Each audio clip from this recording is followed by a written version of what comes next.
बुद्ध के आंसू। बहुत समय पहले की बात है। गौतम बुद्ध अपने शिष्यों के साथ जंगल से गुजर रहे थे। उनके साथ यात्रा कर रहे लोगों में से एक व्यक्ति बहुत बेचैन था। उसके मन में कई सवाल उमड़ रहे थे, जिनका उत्तर उसे बुद्ध से चाहिए था। वह लगातार अपने विचारों में खोया हुआ था, लेकिन साहस नहीं कर पा रहा था कि बुद्ध से अपने सवाल पूछ सके। अंततः एक दिन वह व्यक्ति बुद्ध के पास आया और बोला, गुरुदेव, मैंने सुना है कि आपने संसार के दुख को समझा और उसका निवारण भी बताया है। परंतु मेरे मन में एक सवाल बार बार उठता है कि अगर आप इतने ज्ञानवान और सत्य के ज्ञाता हैं, तो फिर भी आपके चेहरे पर कभी कभी उदासी और पीड़ा क्यों दिखती है? क्या आप भी दुखी होते हैं? बुद्ध ने उस व्यक्ति को देखा और मुस्कुराए। उन्होंने उसे पास बिठाया और कहा, मैं तुम्हें एक कहानी सुनाता हूँ। एक बार की बात है, एक गांव में एक बहुत ही धनी व्यक्ति रहता था। उसके पास दुनिया की सभी भौतिक वस्तुएं थीं, लेकिन फिर भी वह असंतुष्ट और दुखी था। उसने सुना कि एक महान संत इस गांव के पास जंगल में तपस्या कर रहे हैं और वे सभी प्रश्नों के उत्तर देने में सक्षम हैं। वह धनी व्यक्ति संत से मिलने चला गया। वह व्यक्ति संत के पास पहुंचा और बोला, महाराज, मेरे पास सब कुछ है, लेकिन फिर भी मैं सुखी नहीं हूं। क्या आप मुझे सुख का मार्ग दिखा सकते हैं? संत ने धनी व्यक्ति की ओर देखा और बोले, तुम्हारे पास जो है, क्या तुम उसे छोड़ सकते हो? धनी व्यक्ति यह सुनकर अचंभित हुआ और बोला, कैसे छोड़ सकता हूं? यह सब मैंने बहुत मेहनत से अर्जित किया है। संत मुस्कुराए और बोले, तो फिर तुम अपने दुख को भी नहीं छोड़ सकते। जिस तरह तुम अपने धन और भौतिक वस्त्रों से जुड़े हुए हो, उसी तरह तुम अपने दुख से भी जुड़े हुए हो। जब तक तुम इन बंधनों से मुक्त नहीं होगे, तुम्हें शांति और सुख नहीं मिल सकेगा। यह सुनकर वह धनी व्यक्ति सोच में पड़ गया।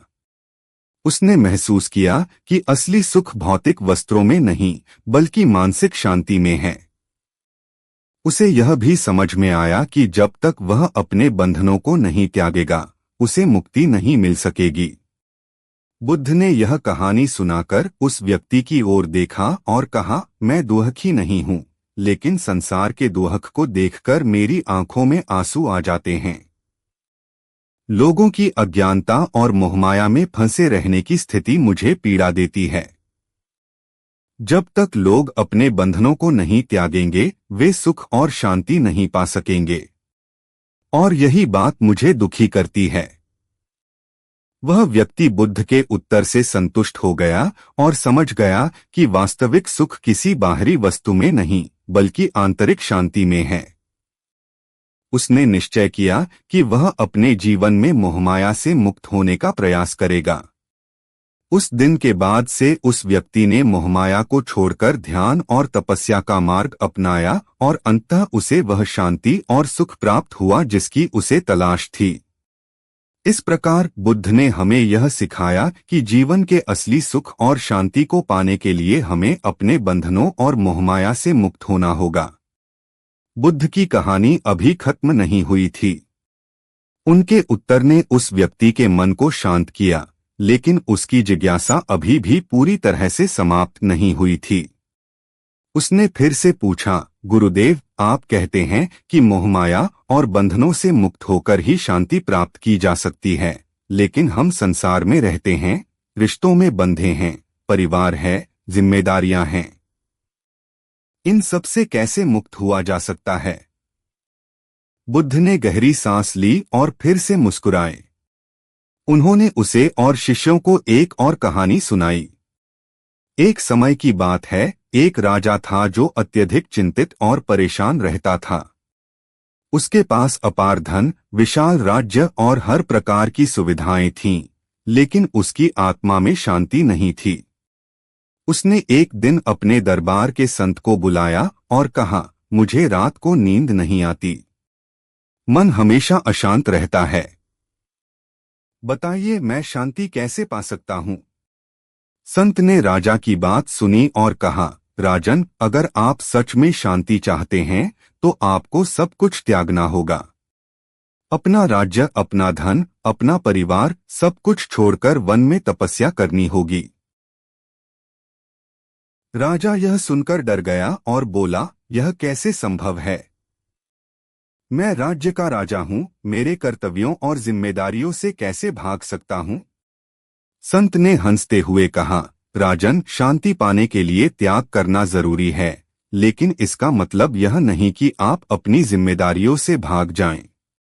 असली त्याग बाहरी चीजों का नहीं, बल्कि अपने मन की इच्छाओं और लालच का है।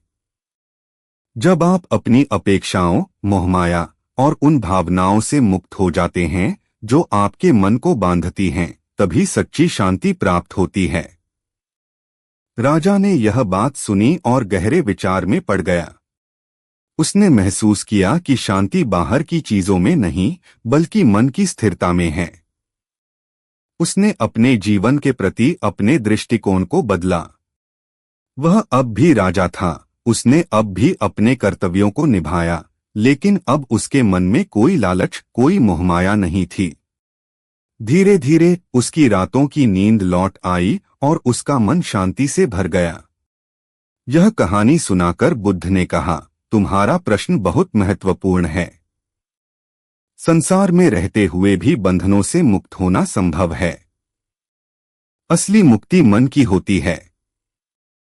तुम्हारे पास जो भी चीजें हैं, परिवार, मित्र, धन, वे सभी संसार का हिस्सा हैं, लेकिन जब तक तुम उनसे आसक्ति नहीं करोगे, तब तक वे तुम्हें बांध नहीं पाएंगी। तुम अपने कर्तव्यों को निभाओ, लेकिन आसक्ति से मुक्त रहो। बुद्ध की बातें सुनकर वह व्यक्ति गहरी समझ में डूब गया। उसने महसूस किया कि संसार में रहते हुए भी मोहमाया से मुक्त रहना संभव है। शांति बाहरी वस्त्रों से नहीं, बल्कि आंतरिक संतुलन और जागरूकता से प्राप्त होती है। वह व्यक्ति बुद्ध के चरणों में गिर पड़ा और बोला, गुरुदेव, अब मुझे समझ में आ गया है कि असली शांति क्या है। मैं अब से अपने जीवन में ध्यान रखूंगा कि मेरा मन किसी भी वस्तु या व्यक्ति से बांध न जाए, बल्कि मैं अपने कर्तव्यों को पूरी निष्ठा से निभाऊं, बिना किसी आसक्ति के। बुद्ध ने उस व्यक्ति को आशीर्वाद दिया और कहा, जीवन में सुख दुख तो आते जाते रहेंगे, लेकिन जब तुम्हारा मन स्थिर और जागरूक रहेगा, तब तुम सच्ची शांति और आनंद का अनुभव करोगे। उस दिन के बाद से वह व्यक्ति ध्यान और जागरूकता के मार्ग पर चल पड़ा।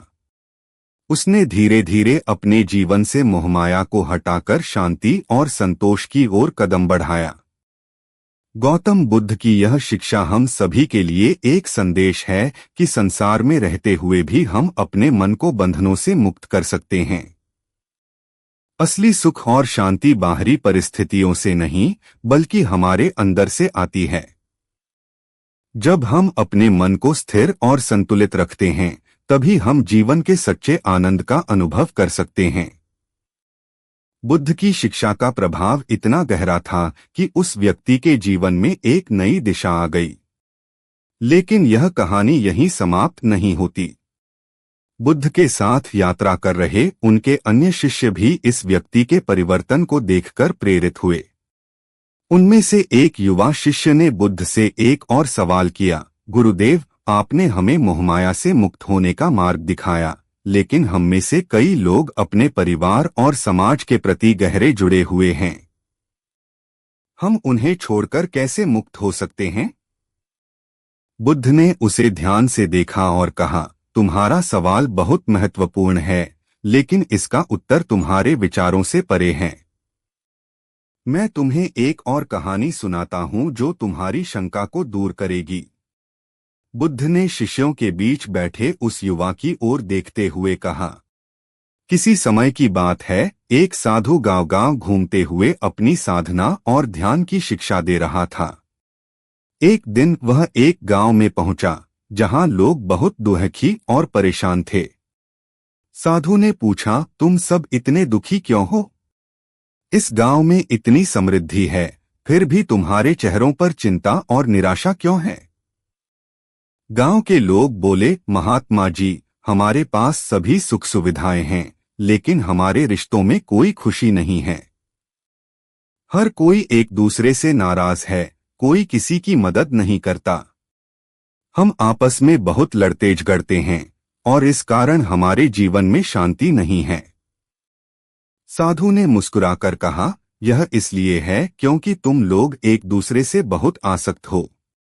जब तक तुम आसक्ति से मुक्त नहीं होगे, तब तक तुम्हारे रिश्तों में संतुलन और शांति नहीं आ सकेगी।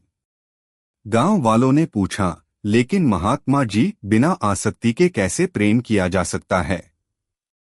अगर हम एक दूसरे से जुड़े नहीं रहेंगे तो हमारे रिश्ते कैसे मजबूत होंगे? साधु ने एक पेड़ की ओर इशारा करते हुए कहा, इस पेड़ को देखो।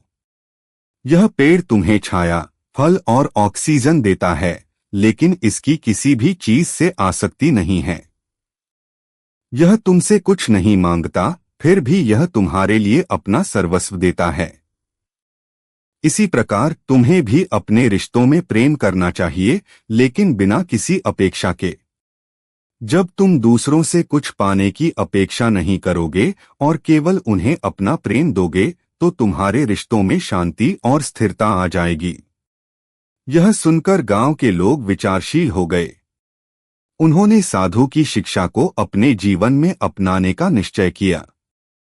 धीरे धीरे उन्होंने अपने रिश्तों से अपेक्षाओं और आसक्तियों को कम किया और एक दूसरे के प्रति निस्वार्थ प्रेम और सहयोग का भाव रखा। उनके जीवन में शांति और आनंद लौट आया। बुद्ध ने कहानी पूरी की और उस युवा शिष्य की ओर देखा। तुम्हारे परिवार, समाज और रिश्ते महत्वपूर्ण हैं, बुद्ध ने कहा, लेकिन असली समस्या तब होती है जब हम उनसे बंध जाते हैं। बंधन की यह स्थिति हमें मानसिक और भावनात्मक रूप से कमजोर बनाती है। रिश्तों में बंधन का मतलब यह नहीं कि हमें प्रेम नहीं करना चाहिए, बल्कि इसका अर्थ है कि हमें बिना किसी अपेक्षा के प्रेम करना चाहिए। जब हम दूसरों से कुछ मांगने के बजाय सिर्फ देना सीखते हैं, तभी हम सच्चे प्रेम और शांति का अनुभव कर सकते हैं। शिष्य ने गहरी सांस ली और धीरे धीरे बुद्ध के उत्तर को समझने लगा। उसने महसूस किया कि जीवन में मोहमाया और बंधन से मुक्त होकर भी अपने कर्तव्यों और रिश्तों को निभाया जा सकता है। लेकिन सबसे महत्वपूर्ण बात यह है कि हमें अपने प्रेम और कर्तव्यों में अपेक्षा और आसक्ति से बचना चाहिए। बुद्ध ने अपने शिष्यों से कहा, जब तक तुम्हारे मन में आसक्ति और अपेक्षा का बीज रहेगा, तब तक तुम्हें दुख होगा। लेकिन जब तुम प्रेम और कर्तव्यों को निस्वार्थ भाव से निभाने लगोगे, तो तुम्हें सच्ची शांति का अनुभव होगा। यही जीवन का मार्ग है, अपने मन को शुद्ध और मुक्त रखना और प्रेम को बिना किसी बंधन के बांटना। उस दिन के बाद से बुद्ध के शिष्यों ने भी यह सीख ली कि जीवन में सबसे महत्वपूर्ण चीज है आसक्ति से मुक्त होकर प्रेम करना। उनके रिश्ते और उनके जीवन में स्थिरता, शांति और संतोष आ गया। गौतम बुद्ध की यह शिक्षा हमें यह समझने में मदद करती है कि बंधन हमारे मन की उत्पत्ति हैं। जब तक हम किसी चीज से बंधे रहेंगे, चाहे वह व्यक्ति हो, वस्तु हो या विचार हो, तब तक हम शांति और संतोष का अनुभव नहीं कर पाएंगे। लेकिन जब हम इन बंधनों से मुक्त होकर प्रेम और कर्तव्य निभाते हैं, तब हमारा जीवन वास्तविक सुख और शांति से भर जाता है।